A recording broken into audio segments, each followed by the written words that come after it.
Hello all, welcome back to my YouTube channel my cooking food stories. ఇవాళ మనం mushroom masala curry with మునగాకు చపాతీ ఎలా చేయాలో చూద్దాం. ముందుగా ఫ్రెష్ మష్రూమ్స్ తీసుకొని ఫస్ట్ ఒకసారి ఇలా కడిగి పక్కన పెట్టండి. తర్వాత నేను ఈ వీడియోలో చూపించిన విధంగా పై పొరను తీసేయండి. మష్రూమ్స్ చాలా హెల్త్కి మంచిదండి. ఇది very good source of vitamin D అన్నీ ఉన్నాయి. సో ఇది రెగ్యులర్గా తింటే చాలా హెల్త్ బెనిఫిట్స్ ఉంటాయి. నేను ఈ వీడియోలో చూపించిన విధంగా మష్రూమ్ ముక్కల్ని కట్ చేసి పక్కన పెట్టుకోండి. ముందుగా మనకు కావాల్సిన పదార్థాలు: ఒక మీడియం సైజ్ ఉల్లిపాయ ముక్కలు, 2 మీడియం సైజ్ టొమాటో ముక్కలు, 2 పచ్చిమిరపకాయలు, కొన్ని క్యాష్యూ. ముందుగా బాండీలో నూనె వేసి వేడి చేయండి. నూనె వేశాక మనం ముందుగా తరిగి పెట్టుకున్న మష్రూమ్స్ని వేసి కొద్దిగా నీరు బయటికి వచ్చే వరకు వేయించండి. ఇలా వేయించిన మష్రూమ్ని తీసి ప్లేట్లో ఒక పక్కన పెట్టుకోండి. ఇప్పుడు అదే బాండీలో కొద్దిగా నూనె వేసుకొని చిన్న దాల్చిన చెక్క, 2 యాలుకలు, 2-3 లవంగాలు, ఒక చిన్న బిర్యానీ ఆకు, కొద్దిగా జీలకర్ర వేసి వేయించండి. ఆ తర్వాత మనం ముందుగా తరిగి పెట్టుకున్న ఉల్లిపాయ ముక్కలను వేసి వేయించండి.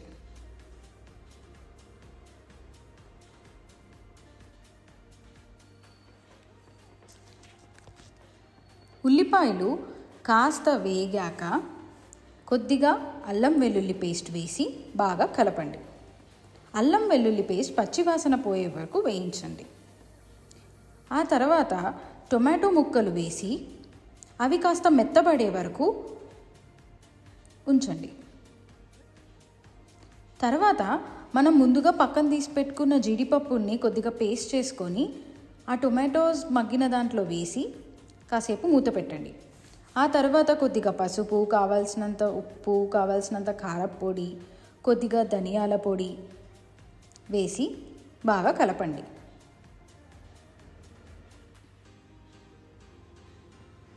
ఆ తర్వాత ముందుగా మనం వేయించి పక్కన పెట్టుకున్న మష్రూమ్స్ని వేసి బాగా తిప్పండి.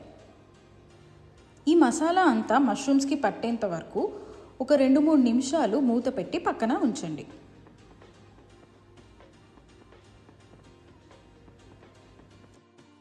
తరువాత ఒక చిన్న కప్పు వాటర్ పోసుకొని ఒక 5 నిమిషాల పాటు ఉడికించండి. తర్వాత ఒక టేబుల్ స్పూన్ గరం మసాలా, ఒక టేబుల్ స్పూన్ కసూరి మేతి వేసి ఒకసారి తిప్పుకొని మూత పెట్టండి. కూర నుండి నూనె బయటికి వచ్చాక కాస్త కొత్తిమీర వేసి గార్నిష్ చేయండి. అంతే అండి, గుమగుమలాడే మష్రూమ్ మసాలా కర్రీ రెడీ అయిపోయింది. ఇప్పుడు మనం మష్రూమ్ కర్రీకి మునగాకు చపాతీ ఎలా చేసుకోవాలో చూద్దాం. ఈ మునగాకు చపాతీ చాలా హెల్త్కి మంచిదండి. దీంట్లో మనకి ఇమ్యూనిటీకి సంబంధించిన విటమిన్స్ అన్నీ ఉంటాయి. సో రెగ్యులర్గా మునగాకుని కన్జ్యూమ్ చేయడం హెల్త్కి చాలా మంచిది. నేను ముందుగా మునగాకుల్ని కాస్త నీట్గా క్లీన్ చేసుకొని ఒక మిక్సీలో పేస్ట్ లాగా చేసుకున్నాను. ఈ పేస్ట్ని నేను మనం చపాతీ చేసుకునే పిండిలో కొద్దిగా ఉప్పు వేసి కలిపి మెత్తగా ముద్దలాగా కలిపి పక్కన పెట్టుకున్నాను. ఇప్పుడు మనం ఇంట్లో రెగ్యులర్గా చపాతీలు ఎలా చేసుకుంటామో అలాగే చపాతీలు చేసుకొని పక్కన పెట్టుకోండి. ముందుగా స్టవ్ ఆన్ చేసి మనం ముందుగా రెడీ చేసి పెట్టుకున్న చపాతీల్ని కాల్చుకోండి. అంతే అండి, గుమగుమలాడే mushroom curry with moringa chapati ready అయిపోయింది. వేడివేడిగా సర్వ్ చేసుకొని తినండి. మీకు మా కంటెంట్ నచ్చినట్లయితే like, share and subscribe my cooking food stories. Thank you.